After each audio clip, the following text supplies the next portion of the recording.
వేదికపై ఉన్న పెద్దలు, గౌరవనీయులు, జాతీయ పార్టీ అధ్యక్షులు నారా చంద్రబాబు నాయుడు గారికి, వర్కింగ్ ప్రెసిడెంట్ లోకేష్ అన్న గారికి, పల్లా శ్రీనివాసులరావు గారికి, వేదికపై ఉన్న పెద్దలందరికీ, ఇక్కడ విచ్చేసినటువంటి తెలుగుదేశం పార్టీ కుటుంబ సభ్యులందరికీ నా యొక్క హృదయపూర్వక నమస్కారాలను తెలియజేసుకుంటున్నాను. స్త్రీ అంటే ఒక వ్యక్తి కాదు, కుటుంబానికి ధైర్యం, సమాజానికి స్ఫూర్తి, దేశానికి ఒక శక్తి. అలాంటి స్త్రీలు ఆర్థికంగా, రాజకీయంగా, సామాజికంగా, సాంస్కృతికంగా అన్ని రంగాలలో సర్వతోముఖాభివృద్ధి సాధించినప్పుడే మహిళా సాధికారత అనేది సాధ్యమవుతుంది. తెలుగుదేశం పార్టీ ఆవిర్భావం నుంచి నేటి వరకు కూడా మహిళల ఆర్థిక అభివృద్ధికి ఎంతగానో కృషి చేస్తుంది.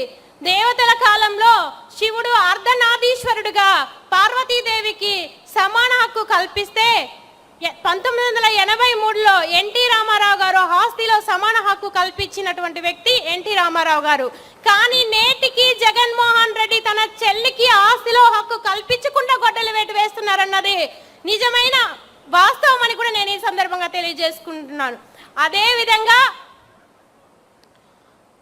మహిళా యూనివర్సిటీని ఏర్పాటు చేసి మహిళల్ని ఉన్నత విద్యావంతులుగా తీర్చిదిద్దినటువంటి ఘనత ఎన్టీ రామారావు గారు. నేను కూడా ఆ మహిళా యూనివర్సిటీలో ఎంఎస్సీ ఆర్గానిక్ కెమిస్ట్రీ చేశానని ఈ సందర్భంగా గర్వంగా తెలియజేసుకుంటూ 10 మందికి ఉపాధి కూడా కల్పిస్తున్నానని కూడా నేను తెలియజేస్తున్నాను.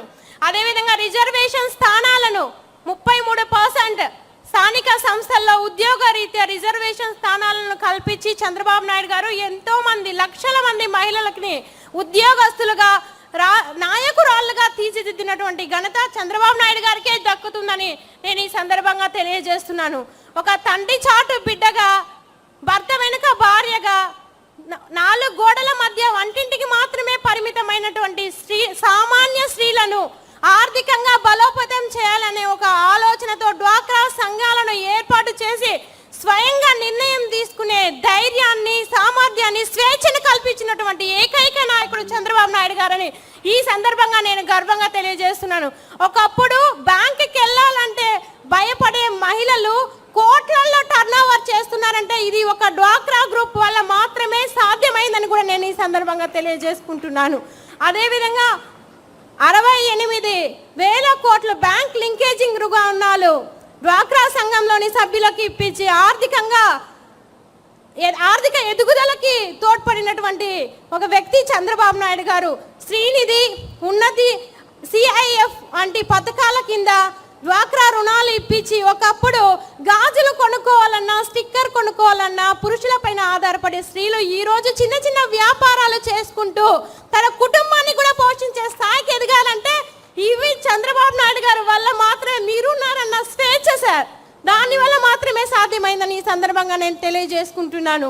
చంద్రబాబు నాయుడు గారి యొక్క విజన్ వల్ల ఎంతో మంది మహిళలు ఐటీ రంగంలో లక్షల్లో జీతం సంపాదిస్తూ తన కాళ్ళపై తాను నిలబడుతూ ఇతరులకు ఆదర్శంగా నిలబడుతున్నారంటే ఇది కదా సార్ సాధికారత అంటే.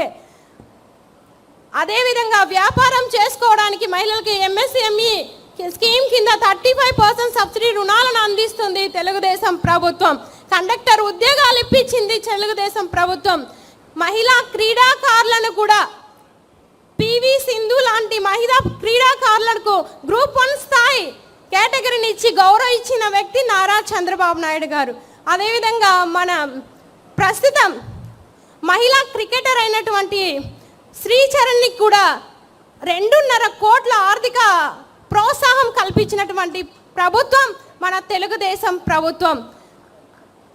ఇదే బాటలో గల్ఫ్ కంట్రీలో చిక్కుకున్నటువంటి మహిళలను సేఫ్గా మన స్వదేశానికి ఏ విధంగా లోకేష్ అన్న గారు తీసుకొచ్చారో రాష్ట్రంలోని ప్రజలందరూ కూడా చూశారు. పునర్విక అనే ఒక చిన్నారి అనారోగ్యంతో సమస్యతో బాధపడుతుంటే 6 కోట్ల రూపాయల ఆర్థిక సహాయం అందించిన గొప్ప మనసున్న నాయకుడు మన యొక్క లోకేష్ అన్నగారని కూడా నేను ఈ సందర్భంగా తెలియజేసుకుంటున్నాను. తెలుగుదేశం ప్రభుత్వం ఏ సంక్షేమ పథకాలు ప్రవేశపెట్టినా మొదటి ప్రాధాన్యత మహిళలకే ఉంటుంది. మహిళల పేర్లో ఇంటి పట్టాలను కల్పించి భరోసానిచ్చినటువంటి పార్టీ తెలుగుదేశం పార్టీ. కట్టెల పొయ్యితో కన్నీళ్లు పెట్టుకుంటున్న మహిళలకి ఉచిత గ్యాస్ సిలిండర్లు ఇచ్చి, గ్యాస్ కనెక్షన్ ఇచ్చి, గ్యాస్ సిలిండర్లు కూడా ఇచ్చినటువంటి నాయకుడు మన నారా చంద్రబాబు నాయుడు గారు. తల్లికి వందనం ద్వారా ఎంతమంది పిల్లలుంటే, అంటే గతంలో జగన్మోహన్ రెడ్డి 2 పిల్లలకి ఇస్తానని చెప్పి ఒకరికే ఇచ్చారు. అమ్మ ఒడి నాన్న బుడ్డికే సరిపోయేది కాదు. కానీ చంద్రబాబు నాయుడు గారు తల్లికి వందనం స్కీమ్ కింద ఎంతమంది, 1, 2, 4, 5 మంది ఉన్నా, ఎంతమంది ఉన్నా అంతమందికి తల్లికి వందనం వర్తింపజేసి వాళ్ళని ఆర్థికంగా ప్రోత్సహిస్తున్నటువంటి పార్టీ తెలుగుదేశం పార్టీ. జగన్మోహన్ రెడ్డి తల్లికి చెల్లికి రక్షణ కల్పించలేని వ్యక్తి. మహిళలతో శాసనసభలో బూతులు మాట్లాడుతూ ఉంటే పైచాచిక ఆనందం పొందినటువంటి వ్యక్తి.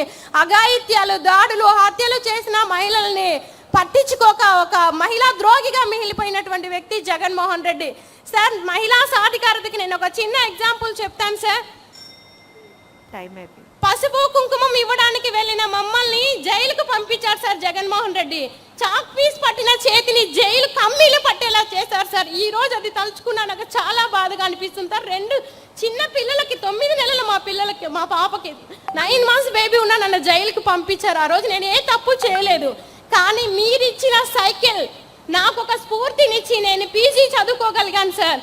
ఆ రోజు లోకేష్ అన్న గారు మేమున్నామమ్మ, జైలుకి వెళ్ళి వచ్చిన తర్వాత చాలా ఫీల్ అయ్యాను సార్. నేను చదువుకున్న అమ్మాయిగా మేమున్నామన్న భరోసాని నాకు కల్పించడం ద్వారా ఈరోజు నేను ఎస్ఎస్ గవర్నమెంట్స్ని స్టార్ట్ చేసి 100 మంది మహిళలకు ఉపాధి కల్పిస్తున్నాను. మేము స్టిచ్ చేస్తున్నటువంటి షర్ట్ యుఎస్ యూకేకి మేము ట్రాన్స్పోర్ట్ చేస్తున్నాం సార్ ఈరోజు. ఇది సార్ మహిళా సాధికారత అంటే. మహిళా సాధికారత తెలుగుదేశం ప్రభుత్వంతోనే సాధ్యమవుతున్నదని నేను ఈ సందర్భంగా తెలియజేసుకుంటూ, ఈ అవకాశం కల్పించిన పెద్దలకి నేను హృదయపూర్వక ధన్యవాదాలు తెలియజేసుకుంటున్నాను. జై తెలుగుదేశం, జై చంద్రబాబు నాయుడు గారు. ఈ తీర్మానాన్ని కూడా నేను బలపరుస్తున్నాను. మహిళా సాధికారత తీర్మానాన్ని కూడా నేను బలపరుస్తున్నాను. ఇది తెలుగు మహిళ సత్తా, ఇది మహిళా సాధికారతకి ఉన్నటువంటి బలం. ఇవాల్టి రోజున మనం ఇంత గొప్ప వాయిస్ని వినగలుగుతున్నాము, చూడగలుగుతున్నాము అంటే అది కేవలం తెలుగుదేశం పార్టీ వల్ల మాత్రమే సాధ్యం.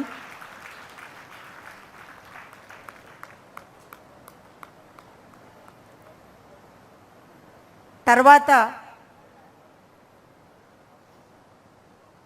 మహిళలకి సంబంధించిన రిజర్వేషన్స్ ఆస్పెక్ట్ మీద తీర్మానం ప్రవేశపెట్టవలసిందిగా